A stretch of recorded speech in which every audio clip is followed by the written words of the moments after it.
আপোনালোকৰ প্ৰায় 83 যি পৰ্যবেক্ষক সমগ্ৰ অসমত ঘূৰিছে, যোৱাকালিৰ পৰা গৈছে, অকণমান জনাওকচোন। নতুন সভাপতি দায়িত্ব লোৱাৰ পিছত আমাৰ এটা চেষ্টা আছে যে বৰ্তমান সাংগঠনিক স্থিতি কেনেকুৱা এটা আমি অফিচিয়েল ৰিপৰ্ট যোগেদি আমি AICC-লৈ জমা দিবলৈ বিচাৰোঁ। সেই ক্ষেত্ৰত অবজাৰ্ভাৰ নিযুক্তি কৰা গ'ল আৰু আমি বহুতখিনি আমাৰ জ্যেষ্ঠ আৰু নৱপ্ৰজন্মৰ মাজত এটা প্ৰায় 88 অবজাৰ্ভাৰৰ তালিকা আমি সৃষ্টি কৰিলোঁ আৰু ইতিমধ্যে তেওঁলোকে নিজৰ নিজৰ জিলাত গৈছে আৰু আমি কিছুমান খবৰ পাই আছোঁ আৰু জিলাৰ ফালৰ পৰাও তেওঁলোকে আমি যি খবৰ পাইছোঁ খুব ভাল পাইছে যে আজি নতুন দায়িত্ব পোৱাৰ পিছতহে PCC চিনিয়ৰ মানুহবোৰ আজি জিলালৈ গৈছে, ব্লকলৈ গৈছে আৰু ক'ৰবাত আমাৰ তৃণমূল পৰ্যায়ৰ কৰ্মীখিনিও ভাল পাইছে আৰু আমাৰ কিছু জ্যেষ্ঠসকলেও ভাল পাইছে যে তেওঁলোকে তৃণমূল পৰ্যায়ত গৈ ব্লক পৰ্যায়ত গৈ যে কৰ্মীখিনি যে লগ পাবলৈ এটা সুযোগ পাইছে, বহুত আমাৰ বিধায়কসকলেও এই কামখিনি কৰি খুব ভাল পাইছে। ইতিমধ্যে আমি 18 তাৰিখে তেওঁলোকক কৈছোঁ যে নিজৰ ৰিপৰ্ট জমা দিব। যিকেইজন অবজাৰ্ভাৰ নিযুক্তি দিয়া হৈছে তাৰে কিছুসংখ্যক অবজাৰ্ভাৰৰ বিৰুদ্ধে পঞ্চায়তত বিভিন্ন ধৰণৰ অভিযোগ উত্থাপন হৈছিল আৰু ইয়াকে লৈ আমি দেখা পাইছোঁ কিছু যদিও বিষয়টো বহুতে ভাল পাইছে, কিন্তু অসন্তুষ্ট দেখা পোৱা গৈছে। অবজাৰ্ভাৰ যিসকলৰ অভিযোগ আছিল তেওঁলোকে স্থান লাভ কৰিছে এই কমিটি অবজাৰ্ভাৰ কমিটি। চাওক, মোৰ যিমান মই গম পাইছোঁ, আপোনাসকলে দেখিছেই যে অবজাৰ্ভাৰবোৰ আহিলে আমি প্ৰত্যেকগৰাকী অবজাৰ্ভাৰ আমি গামোচা দি আমি তেখেতক সম্বোধন কৰিলোঁ, সন্মান কৰিলোঁ। বাই এণ্ড লাৰ্জ আমাৰ মিটিং সেইদিনা খুব পজিটিভ আৰু এতিয়া যে জিলাৰ পৰা আমি যে মিটিংবোৰ হৈ আছে, আমি ভাবিছোঁ যে অবজাৰ্ভাৰবোৰ গ'লে 10জন 15জন মেইন প্ৰত্যেক যে ব্লকত যে মেইন মানুহ তেওঁলোকে আহিব, কিন্তু অবজাৰ্ভাৰবোৰক লগ পাবলৈ আমি গম পাইছোঁ ক'ৰবাত 50জন আহিছে, ক'ৰবাত 100জন আহিছে, ক'ৰবাত 150জন আহিছে। অলপ দিন আগতে মানৱেন্দ্ৰ শৰ্মাত মিটিং হ'ল, তাত আমাৰ কৰ্মীখিনি আপত্তি যে ইমান মানুহ তাত গোট খালে অবজাৰ্ভাৰসকলক লগ পাবলৈ যে গাড়ী পাৰ্কিং স্পেচ তেওঁলোকে নাপালে। আজিৰ তাৰিখত মই বাই এণ্ড লাৰ্জ মই যিমান ফিডবেক পাইছোঁ, অবজাৰ্ভাৰ এই প্ৰচেষ্টালৈ যথেষ্ট মানুহে সন্তুষ্ট। ছয়গৰাকী বিশিষ্ট ব্যক্তিয়ে তেওঁলোকে নাগৰিক সমাজে বিৰোধী ঐক্য মঞ্চটোক লৈ যথেষ্ট আশাবাদী। আজি গুৱাহাটীৰ কনভেনশ্যনো আছে আৰু 5-6 তাৰিখে ৰাজ্যিক কনভেনশ্যন হ'ব। আপুনি কিমান আশাবাদী? নাগৰিক সমাজ যথেষ্ট গুৰুত্বপূৰ্ণ। মই প্ৰথম দিনতে কৈছিলোঁ যে কংগ্ৰেছে অকলে আমি আগন্তুক নিৰ্বাচনত আমাৰ সন্মুখত যি প্ৰত্যাহ্বান আছে আমি অকলে জিকাটো উচিত নহয়। অসমৰ ৰাইজৰ আশীৰ্বাদ আমাক যথেষ্ট প্ৰয়োজন আছে। নৱপ্ৰজন্ম বুদ্ধিজীৱীসকলৰ, অসমৰ খেতিয়কসকলৰ, শ্ৰমিকসকলৰ আমি আশা কৰোঁ যে এই যাত্ৰাত আমি সকলোৱে মিলিজুলি এক হওঁ।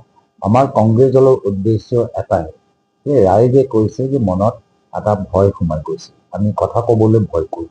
এই ভয়টো আমি নাইকিয়া কৰিব বিচাৰিছোঁ। বহুতে কৈছে যে আজি অসমত এটা মনপলি হৈ আছে যে কিছুমান 3-4জন ডাঙৰ ঠিকাদাৰে গোটেইখিনি কাম আজি তেওঁলোকে পাইছে। থলুৱা আমাৰ স্থানীয় কণ্ট্ৰেক্টৰসকলে একো তেওঁলোকে কামবোৰ হোৱা নাই। তো আমি এই যে এটা বিকেন্দ্ৰীকৰণ আমি হোৱাটো বিচাৰোঁ যে কাম সকলোৱে পাওক, সকলোৱে ধনী হ'বলৈ এটা সুযোগ পাওক, সকলোৱে পইচা কমাবলৈ এটা সুযোগ পাওক, সকলোৱে কাম ঠিকা পাবলৈ এটা সুযোগ পাওক। এই গোটেই যে মনপলি যে হিমন্ত বিশ্ব শৰ্মা ডাঙৰীয়া অসমৰ ভিতৰত সৃষ্টি কৰিছে, এই মনপলিটো আমি ভাঙিবলৈ বিচাৰোঁ। কালি দেখা পোৱা গৈছিল পৰ্বতজোৱাত এক বৃহৎ আন্দোলন হৈছিল। আদানী গোষ্ঠীক মাটি হস্তান্তৰ কৰাক লৈ খিলঞ্জীয়া ভূমিপুত্ৰ লোকসকল এতিয়া সৰ্বশক্ত হৈ পৰিছে। গতিকে এই গোটেই বিষয়টোত আপুনি কি ধৰণৰ বিবেচনা কৰে যে খিলঞ্জীয়া ভূমি এতিয়া কোটিপতিৰ দখলত? না চাওক, মই ভাবোঁ যে বৰ্তমান চৰকাৰ স্থানীয় ৰাইজৰ লগত কথা পাতোঁতে ব্যৰ্থ হৈছে। স্থানীয় ৰাইজক তেওঁলোকে কিয় বুজাব নোৱাৰিব যে সংস্থাপন পাব বা স্থানীয় অঞ্চল উপকৃত হ'ব? স্থানীয় ৰাইজক এনেধৰণৰ তেওঁলোকে অপমান কৰি আজি তেওঁলোকৰ নিজৰ মাটিৰ পৰা তেওঁলোকক এৰি যাবলৈ এনেকুৱা এটা পৰিস্থিতি তেওঁলোকে সৃষ্টি কৰিছে। আৰু কাৰ কাৰণে? এটা ডাঙৰ কোম্পানী, যি কোম্পানীৰ মালিক প্ৰধানমন্ত্ৰী মোদীৰ লগত ভাল, তাৰমানে কি যে হিমন্ত বিশ্ব শৰ্মা ডাঙৰীয়া প্ৰধানমন্ত্ৰী মোদী ডাঙৰীয়াৰ লগত ঘনিষ্ঠ ব্যৱসায়ী আদানী ডাঙৰীয়াক সন্তুষ্ট কৰি নিজৰ গাদীটো ৰক্ষা কৰিবলৈ বিচাৰিছে। যিহেতু বিজেপি দলৰ ভিতৰত কিছু চৰ্চা আমি শুনি পাইছোঁ যে সলনি মুখ্যমন্ত্ৰী সলনি অহা নিৰ্বাচনৰ আগত হ'ব পাৰে আৰু তেতিয়া প্ৰাৰ্থী সৰ্বানন্দ সোণোৱাল ডাঙৰীয়া হ'ব পাৰে। মই ভাবোঁ হিমন্ত বিশ্ব শৰ্মা ডাঙৰীয়া তেওঁ যে তেওঁলোকৰ চকী যে স্থিৰ থাকে, সৰ্বানন্দ সোণোৱাল ডাঙৰীয়া আঁতৰত থাকে, কেন্দ্ৰতে থাকে, তাৰ বাবে এতিয়া আদানী কোম্পানী যিয়ে বিচাৰে একো নিয়ম পালন নকৰি আজি আদানীক সন্তুষ্ট কৰি নিজৰ গাড়ী ৰক্ষা কৰিবলৈ বিচাৰিছে। বিমান দুৰ্ঘটনা তাতে দেখা পাব, বিমান দুৰ্ঘটনা দেখা পাব আজি প্ৰধানমন্ত্ৰী নৰেন্দ্ৰ মোদীকে উপস্থিত হৈছে আৰু সকলো উপস্থিত হৈ পৰিছে বিমান দুৰ্ঘটনা। কিন্তু লগতে সামাজিক মাধ্যমত চৰ্চাও আৰম্ভ হৈছে যে প্ৰধানমন্ত্ৰী নৰেন্দ্ৰ মোদী মণিপুৰৰ সকলো নিহত হৈছে, তালৈকে এবাৰ শুনাই মই আহমেদাবাদত যি হ'ল সেয়া লৈ আমাৰ দেশৰ অন্য ৰাজ্যৰ দুৰ্ঘটনা লৈ মই এটা সম্পৰ্ক সৃষ্টি কৰিবলৈ বিচৰা নাই।